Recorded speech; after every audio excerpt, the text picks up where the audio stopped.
Hi అమ్మా. Welcome back to Sayamma kitchen. అందరూ బాగున్నారా? నేను కూడా బాగున్నాను రా. ఏ ఈవేళ చల్లగా ఉంది క్లైమేట్. చక్కగా పప్పుచారు పెట్టి చూపిద్దామని చెప్పండి బంగారం. ఓకేనమ్మా. 100 గ్రాములు పప్పు వేసుకున్నాను రా, ముద్దపప్పు. మొన్న పప్పు ఏపేనమ్మా 2 కేజీలు.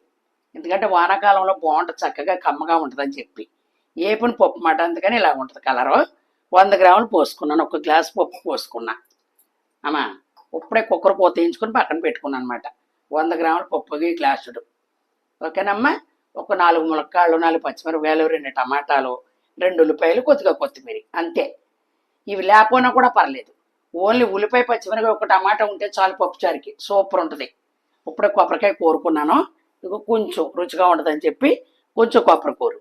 ఆ చింతపండు నీళ్ళు ఏంటనుకుంటున్నారా? మా ఫ్రెండ్ రాజమండ్రి నుంచి వచ్చిందమ్మా. కోరుకొండ వెళ్ళారంటాడు. వత్త 2 కేజీలు చింతపండు తెచ్చింది. కోరుకొండ దగ్గర గోకవరం అంటారు కదా, అక్కడ చీపుళ్ళు ప్రత్యేకత చింతపండును. నేను ఆల్రెడీ ఫ్రిడ్జ్లో స్టోర్ చేసేసుకున్నాను. ఏం జరిగిందంటే పట్టుకొచ్చింది. పాడు చేయడం ఎందుకని చెప్పి చక్కగా నేను చందాలప్పుడు కూర్చుని ఇంతకన్నా ఎక్కువ వేసుకోము మనం. నా స్టోరేజ్ అయిపోయింది అది. ఇక నేను ప్రతి దాంట్లో ఇంత వేస్తాను. ఒకవేళ సాంబార్ ఎక్కువ పెట్టాను అనుకో 3 ఉండలు వేసుకుంటాను అనమాట. అంటే ఇది పెద్ద నిమ్మకాయ సైజు. సర్లే బయట పెడితే రంగు మారిపోద్ది అని చెప్పి ఇలా చేసుకున్నాను. ఈ ఉట్లు నీళ్లు మాట, లీటర్ నీళ్లు వచ్చినాయి. ఈ పప్పుసారికి సరిపోద్దని చెప్పి ఎక్స్ట్రా ఏమైనా ఉందనుకో ఇలా తీసుకోండి. చింతపండు తీసుకుంటే పుచ్చు గట్ట ఇంకేం ఉండదన్నమాట. ఆ ఉట్లు శుభ్రంగా 7 నీళ్ళతో శుభ్రంగా పెట్టుకున్నాను అనమాట. అవి ఇదిగోలా తీసుకున్నాను. మీరు కూడా ఇలా చేసుకుంటారని చెప్పి చూపిద్దామని చెప్పి బంగారం. పప్పుచారుకి బాగా పుల్లగా ఉండకూడదు, సప్పగా ఉండకూడదు, సమానంగా ఉండాలన్నమాట. ఇదిగో వాటర్ పోసుకున్నానమ్మా. ఇవన్నీ కూడా ఇందులో వేసుకుందాం, మరిపోతుంది. పప్పు ఉడిపోయింది కదా. ఇది ఒక ఉడికిన తర్వాత మనం పోపు కూడా ఇందులో వేసుకోవచ్చు అన్నమాట. ఆల్రెడీ వాటర్ అది హాట్ వాటర్లో పిండుకున్నాను. 100 గ్రాముల చింతపండు వచ్చింది. చిక్కటి గుజ్జు వచ్చింది. అది తీసుకుని మళ్ళీ ఫ్రిడ్జ్లో పెట్టుకుని ఆ వాటర్ ఉంచుకున్నాను అనమాట. ఇది ఉడుకుతూ ఉంటుంది. ఇదిగో పోపు, ఇదిగోరా మీకు తెలిసిందే.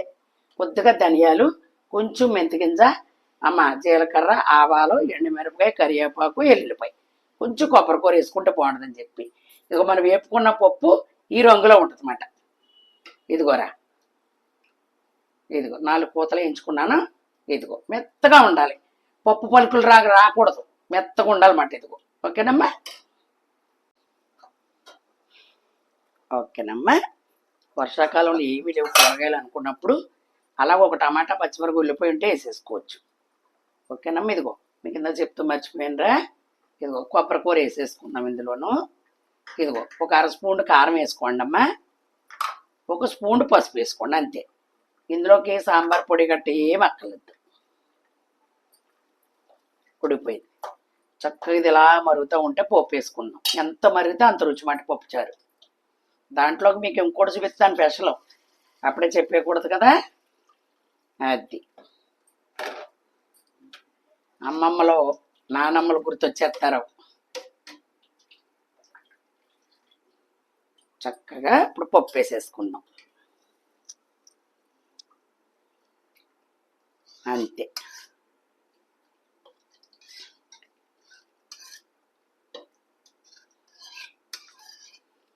ఇలా చలసలా మరుగుతూ ఉంటే పోపు వేసుకుందాం. 1 పావు గంట పడుద్దమ్మా. ఓకే బంగారం. ఓకేనమ్మా. 3 స్పూన్లు పట్టింది ఉప్పు, మీకు తగినంత ఉప్పు. చూసారా, సలసలా మరగాలన్నమాట. పప్పుచారు ఎంత మరిగితే, నచ్చించారు ఎంత మరిగితే అంత రుచో పప్పుచారు కూడా మరగాలన్నమాట. అది చూసారా. ఇందులో చిన్ని బెల్లం ముక్క వేసుకుందాం, సూపర్ రుచి అవుతుంది. ఇదిగో ఇప్పుడు మనం పోపు వేసేసుకుందాం.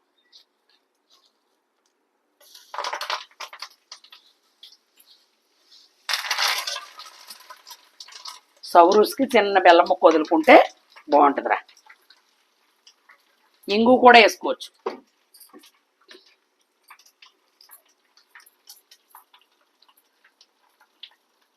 అంతే.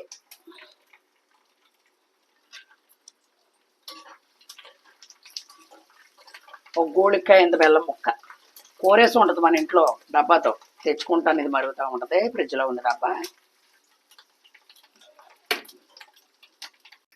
ఇదిగోరా, అంతే. చూసారా నేను బెల్లం తెచ్చుకున్నాను అనుకో కిరాణా పట్టిలో కోరేసుకుంటాం. కోరుకుని కొంచెం అలాగే ఎండలో పెట్టుకుని ఫ్రిడ్జ్లో పెట్టుకుంటానమ్మా. ఎందుకంటే కంపల్సరీ చారులో నేను చింతపొడి చారులో బెల్లం వేస్తాను అనమాట. కోరుకుని ఉంచుకుంటే తొందరగా పని అవుద్దమ్మా. నేను మళ్ళీ చెప్తాను, ఉల్లిపాయ పచ్చిమిరకాయ అన్నీ కూడా బయటే కోసుకుంటానమ్మా. నేను కోయడం చూపించలేదు ఏంటని అడిగారు మా వాళ్ళు. ఏం చూపిస్తాం కోడగా, మీరు కోస్తారు నేను కోస్తాను ఏమ్మా. ఎందుకంటే ఇక్కడ చిరాకు లేకుండా మీకు చక్కగా కనపడ్డానికి అన్ని బయట కత్తిపేట మీద కోసుకుంటాను నేను. కత్తిపేట అలవాటు అమ్మ నాకు. అక్క కోస్తే మిషన్లో కొట్టేస్తుంది, లేకపోతే చాకుతో కోసేస్తుంది. నేను కత్తిపేట మీద కూర్చొని మనస్ఫూర్తిగా చక్కగా అన్నీ కోసుకుని తెచ్చుకుంటాను అనమాట. ఇదిగో ఇది కూడా సూపర్ స్మెల్ వచ్చేస్తుంది చూసారా. అది పప్పుచారంట 7 ఇళ్ళు అవసరం వస్తుందంట. అది మీ ఇంట్లో పప్పుచారా అని అడిగిపోరు అప్పట్లో. అది చిన్నపిల్లలకి అన్నం తినిపించడానికి మా పెద్దమ్మ దగ్గరికి వచ్చేవారు, కొంచెం పప్పుచారు వేయమ్మ పిల్లలకి అని చెప్పి. మా ఇంట్లో కూడా పిల్లలు ఎక్కువ కదా జనాభా, అత్తమా అని పప్పుచారు లచ్చించారు మా ఇంట్లో. ఓకే బంగారం, 1 స్పూను నెయ్యి తెలియసుకున్నామమ్మా. అంతే, సలవ సూపర్ ఉంటుంది. ఇది టేబుల్ మీద పెట్టేసి మళ్ళీ పొయ్యి దగ్గరకు వద్దాం. మీకు సీక్రెట్ అన్నాను కదా, పప్పుచారు పక్కన ఏముండాలి, బోల్డ్ ఫ్రైలు ఉంటాయి. అది కాదు అక్కడ ఎండి చేప. ఎండి చేపలో అమ్మ ఇది కానగంత 2 ముక్కలు అందంగా కాల్చుకుందాం అని చెప్పి ఇదిగోరా ఇలా కాల్చుకోవాలి. ఈ కాల్చే చేపను మనం కడగకూడదు, శుభ్రంగా తడిగుడ్డ పెట్టి లేకపోతే నాప్కిన్ పెట్టి శుభ్రంగా తుడిసేసుకోవాలి.